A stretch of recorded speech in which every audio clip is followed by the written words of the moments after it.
making conversation, and he still hadn't thought of anything interesting to say. The man looked good in everything he wore, but today's ensemble was particularly sexy. A charcoal gray jacket with silver gray tie and a shirt in palest blue. The top 2 buttons were undone, the tie discarded and lying in a heap on the table, showing a glimpse of brown chest. He was a god, disguised as an investment banker. Max reached the counter and was quietly touched by how keenly the barman zipped over to serve him. He ordered a pint of Waggle Dance and smiled down at the barman as he was handed his change. He was a nice kid, wide-eyed and eager to please, but somewhat diminutive, about 5'6", and slim as a whippet. Max couldn't imagine much body hair on him, probably no more than a light brown dusting under arms, on his legs, and around his cock. Max contemplated the barman's trim backside as the guy turned to fill the spirit optics and thought he'd look very nice, face down on his bed, freshly fucked and misted with sweat. But, Max conceded, since he was nearly a foot taller and at least 5 stone heavier, an intimate collision of their bodies would probably hurt the kid badly. Max didn't mind a little bondage, but he didn't do pain. He'd experienced plenty of that after his accident, and seen enough to last a lifetime while working with the Red Cross. He glanced up at the mirror behind the spirit optics to see the handsome blonde looking right at him from across the bar. Max caught his breath sharply, but the man didn't react to his return stare. Another local, Jay, had reached the bar on Max's left and hopped up onto the only free bar stool.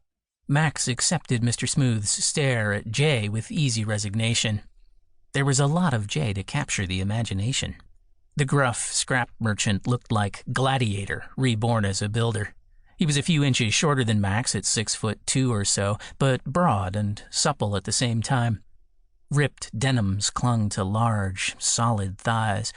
Triceps like steel bands poked from the sleeves of his scuffy gray t-shirt as he spread his hands out on the bar and muttered his order. His fingers, hands, and forearms were littered with tiny white scars that stood out against an outdoorsman tan. Max decided to let the man make some progress with his pint of Guinness before venturing conversation. Jay downed the first pint in one, then sipped his second and bought some peanuts, nudging the bowl toward Max to share. He'd enjoyed a few fumbles with Jay, the best of which involved an impromptu fucking in Jay's dark hallway.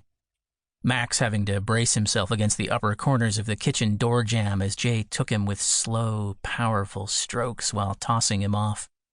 He hadn't been allowed to come until he was raining sweat and struggling to breathe, and he'd relished every second of it. The memory had become his go-to fantasy during his morning shower, but it wasn't an experience they'd repeated. Jay had told him, "In the nicest possible way, mate, I like my giants less gentle." Suspecting Jay was referring more to his hesitant character than his light touch in the bedroom, Max had accepted friendship. Max nudged the thunder-faced scrap merchant with his elbow. "Your face suggests that your mother's visiting again." Jay closed his eyes in pain. "She spent today re-tidying my tidying." Oh dear. And you know how I'm actually pretty strict about keeping the kitchen clean. Max kept a straight face. "I could probably carry out an appendectomy on your draining board, right?" "Oh, don't even go there, mate. At least I'm out till late. Some interior design bird wants to come to the yard to look at some 1870s Victorian sink and bog. People like the weirdest things. How about you? Any grateful mothers falling at the handsome doctor's feet?" Max chuckled at Jay's exaggerated eyelash batting display. Alas not.